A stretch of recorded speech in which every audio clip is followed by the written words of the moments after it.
আসসালামু আলাইকুম। কথা নাহিয়ান স্বাগত জানাচ্ছি এনটিভির দেশের খবরে। ক্রাউন সিমেন্ট শিরোনামে দেখছিলেন, এবার নিয়ে যাব পুরো খবরে। খাল দখল সহ নানান সংকটে কুষ্টিয়ার জিকে সেচ প্রকল্প।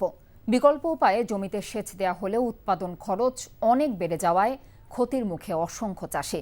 কুষ্টিয়া প্রতিনিধি সাবিনা ইয়াসমিন শ্যামলের পাঠানো রিপোর্ট। ৬০-এর দশকে কুষ্টিয়ার ভেড়ামারা উপজেলার পদ্মা নদী তীরবর্তী এলাকায় নির্মাণ করা হয় গঙ্গা কপোতাক্ষ সেচ প্রকল্প, যার মাধ্যমে কুষ্টিয়া, চুয়াডাঙ্গা, ঝিনাইদহ ও মাগুরা জেলার ১৩টি উপজেলার প্রায় ১,১৬,০০০ হেক্টর কৃষিজমিতে সেচ দেওয়া যেত। কিন্তু এ প্রকল্পের ৩টি পাম্পের মধ্যে ২টি নষ্ট হয়েছে, ভরাট হয়েছে খালের বেশিরভাগ অংশ। চাষিরা জানায়, জিকে সেচ প্রকল্প থেকে পর্যাপ্ত পানি সরবরাহ না পাওয়ায় ক্ষতির মুখে হাজারো কৃষক। সেচের পানির চাহিদা পূরণে ব্যবহার করছেন ডিজেল চালিত স্যালো মেশিন, ফলে ফসল উৎপাদনে গুনতে হচ্ছে বাড়তি খরচ। দিকের কোনো পানি আসে না, আমরা যা করি তাতে খরচই আছে, ধানের খরচটাই হয় না। জিকে এখন কেনালে কোনো পানি নাই, আমরা অনেক টাকা খরচ করি, তেল দিয়ে বোরিং থেকে পানি নিচ্ছি। আমার খরচ বেশি হচ্ছে, এখন অবদায় পানি দেয় না আর আমার। দীর্ঘদিন খনন না করায় প্রধান খালের পাশাপাশি ৪৬৭ কিলোমিটার শাখা খালের বেশিরভাগই দখল হয়েছে বলে জানান এই কর্মকর্তা। যে এলাকাগুলোতে পানিটা যায় না সেই এলাকাগুলোতে খালের অবৈধ স্থাপনা বেশি থাকে। সেক্ষেত্রে আমাদের এই খালগুলো সচল থাকার কারণে আসলে স্থাপনা যেগুলো হয়েছে সেগুলো তালিকা তৈরি করছি। এদিকে পানি উন্নয়ন বোর্ড বলছে, খাল সংস্কারের পাশাপাশি নতুন পাম্প হাউস নির্মাণে প্রকল্প হাতে নেওয়া হয়েছে। সাবসিডির পাম্প যেহেতু প্রায় ড্যামেজ হয়ে গেছে, গত ২০০২ সাল থেকে নষ্ট, তা আমরা সাবসিডির পাম্পটাকে নতুনভাবেই করব এবং ওটার পানির যদি আরএল লেভেল 2.5-এ থাকে তারপরে তার পাম্প চলবে। জাপান থেকে একটা প্রতিনিধি দল আসবে, তো আমাদের এই ৩ নম্বর পাম্পটা মেরামতের কাজ চলমান আছে।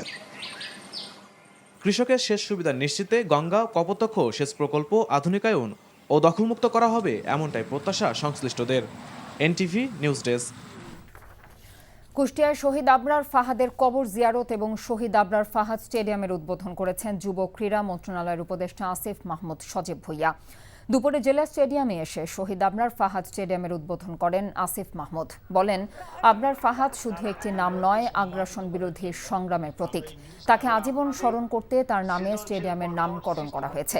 এর আগে সকালে কুমারখালীর কয়া গ্রামে আবরার ফাহাদের কবর জিয়ারত করেন তিনি। পরে সেখানে আবরার ফাহাদের নামে নির্মিত মসজিদের সংস্কার কাজের উদ্বোধন করেন। কক্সবাজারের টেকনাফের সমুদ্র উপকূল থেকে অপহৃত ৬টি মাছ ধরা ট্রলার সহ ৫৬ বাংলাদেশি জেলেকে ছেড়ে দিয়েছে মিয়ানমার নৌবাহিনী। টেকনাফ উপজেলা নির্বাহী কর্মকর্তা শেখ এহসান উদ্দিন জানিয়েছেন, মাঝি মাল্লাদের বর্তমানে কোস্টগার্ডের হেফাজতে রয়েছে।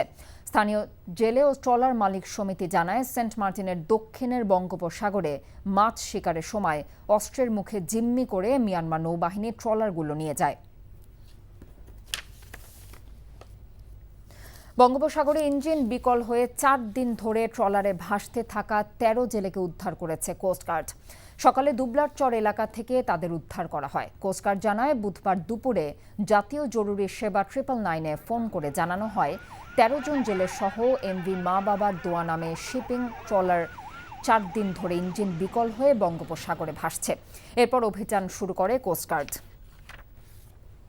পবিত্র রমজান মাসে বাজারে ভোজ্য তেলের কোনো সংকট তৈরি না হয় সেজন্য নারায়ণগঞ্জে ট্রাক সেল কার্যক্রমের উদ্বোধন করা হয়েছে। দুপুরে জেলা প্রশাসক মোহাম্মদ জাহিদুল ইসলাম এই কার্যক্রমের উদ্বোধন করেন। এর মধ্যে একটি ট্রাক সেল জেলা প্রশাসকের কার্যালয়ের সামনে এবং অপরটি চাষারা মোড়ে চালু করা হয়। পর্যায়ক্রমে জেলার বিভিন্ন স্থানে ট্রাক সেল চালু করা হবে বলে তিনি জানিয়েছেন। পাকিস্তান থেকে সরকারি পর্যায়ে আমদানি করা আতপ চাল চট্টগ্রাম বন্দরে খালাস কার্যক্রম শুরু হয়েছে। সকাল থেকে আমদানি করা এসব চাল চট্টগ্রাম বন্দর জেটিতে পাকিস্তানি জাহাজ এমবিসি থেকে খালাস শুরু হয়। এর আগে পাকিস্তানের কাশিম বন্দর থেকে চাল বোঝাই এমবিসিবি বুধবার চট্টগ্রাম বন্দরে পৌঁছায়। খাদ্য অধিদপ্তর জানায়, পাকিস্তান থেকে জিটুজি ভিত্তিতে ৫০,০০০ টন আতপ চাল আমদানির প্রথম চালান চট্টগ্রাম বন্দরে এসে পৌঁছেছে।